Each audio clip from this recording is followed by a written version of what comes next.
ওসমান হাদি জীবন মৃত্যুর সন্ধিক্ষণে আছেন। ইনফ্যাক্ট উনি আহত হওয়ার পর থেকেই মোটামুটি সে ধরনের পরিস্থিতিতে। কিছুক্ষণ আগে তার সংগঠন ইনকিলাব মঞ্চের নেত্রী ফাতিমা তাসনিম জুমা একটা স্ট্যাটাস দিয়েছেন। তিনি ডাকসুর ও মুক্তিযুদ্ধ বিষয়ক সম্পাদক।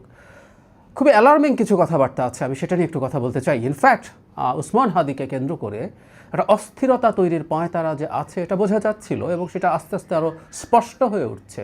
সুতরাং এই মৃত্যু বা এই গুলিবিদ্ধ হওয়াটাকেও আমাদের প্রশ্ন করা দরকার আছে। জুমা যা লিখেছেন আমি একটু পড়ি। ওসমান হাদি এখন জীবন মৃত্যুর সন্ধিক্ষণে দাঁড়িয়ে আছে। পরিবারের পক্ষ থেকে সিঙ্গাপুরে অপারেশন করার অনুমতি দেওয়া হয়েছে। কুইন এলিজাবেথে নেয়ার মতো কন্ডিশন তার শরীরে নেই। আপনারা দোয়া করুন আল্লাহ যেন তাকে হায়াতে তাইয়্যিবা নসিব করেন। আর ওসমান হাদি যদি রবের ডাকে সাড়া দিয়ে শহীদের কাতারে সামিল হয়, সেক্ষেত্রে পুরো বাংলাদেশের স্বাধীনতাকামী মজলুম জনতাকে সার্বভৌমত্ব নিশ্চিতকরণে শাহবাগে জড়ো হওয়ার জন্য অনুরোধ করা হচ্ছে। খুনিরা গ্রেফতার না হওয়া পর্যন্ত আমরা শাহবাগে অবস্থান করব এবং পুরো বাংলাদেশকে অচল করে দেওয়া হবে।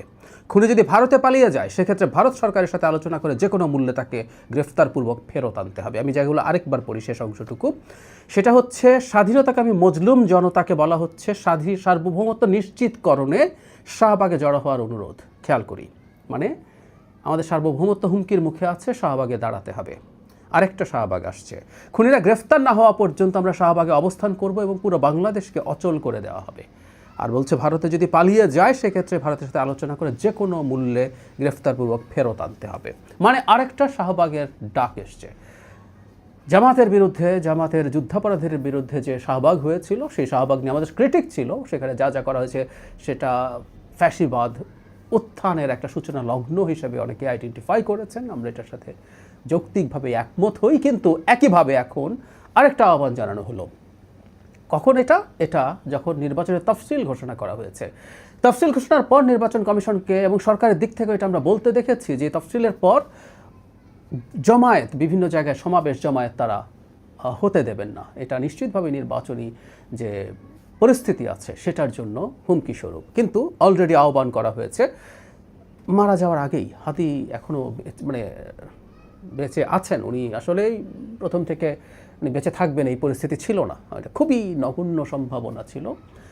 তো ওনার এই অবস্থাটা ছিলই, ওনার এখনও ডেথ ডিক্লারেশন হয়নি, কিন্তু তার আগেই তিনি যদি হন প্রস্তুতির আওয়াজ বা আলাপ তুলে রেখেছেন জুমা।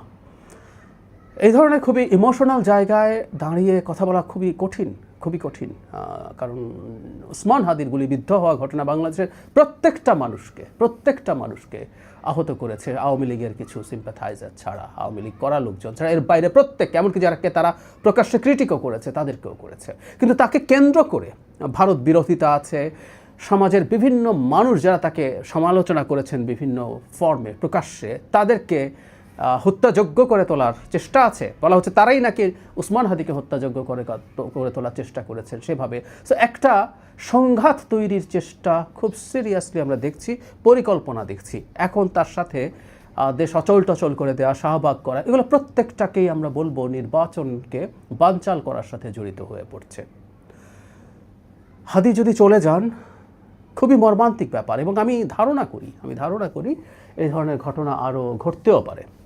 কিন্তু আমাদের যদি দেশকে আমরা ন্যূনতম ভালোবাসি, দেশের সার্বভৌমত্বের আলাপ জুমা করছেন, উনি যদি দেশের সার্বভৌমত্বে বিশ্বাস করে থাকেন, ইনকিলাব মঞ্চ বা অন্যরা যদি বিশ্বাস করে থাকেন, তাহলে উচিত হবে এই প্রত্যেকটা শোককে বলি না আমরা শক্তিতে পরিণত করা, যে আমরা অন্তত নির্বাচনকে হ্যাম্পার্ড হতে দেব না এই কোনো ঘটনার মাধ্যমে। আরও যদি ঘটে, গণঅভ্যুত্থান পরবর্তী সময়ে আনস্টেবল অবস্থা প্রত্যেকটা দেশে হয়েছে, এই সরকারের ব্যর্থতা আছে, এভরিথিং ইজ অল রাইট, সরকারের উপর আমরা চাপ তৈরি করব, চাপ প্রয়োগ করব, এই ঘটনার যেন রিপিটেশন না হয়। একজন হাদিকে আমরা ফেরত পাবো না, হাদিরা যখন তখন জন্মায় না, এটাও আমি বিশ্বাস করি। কিন্তু তারপরও এটাকে কেন্দ্র করে একটা অস্থিরতা তৈরির যদি চেষ্টা হয়, সেটার বিরুদ্ধে আমরা দাঁড়াবো।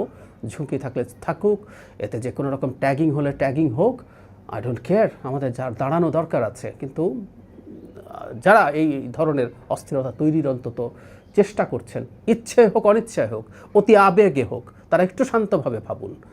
আর না হয় একটা কনফ্রন্টেশনের পরিস্থিতি আসলে তৈরি হয়ে যাবে, যেটা এই দেশের কারো জন্য ভালো হবে না। এটা তারা এখনই বুঝে উঠতে পারছেন না।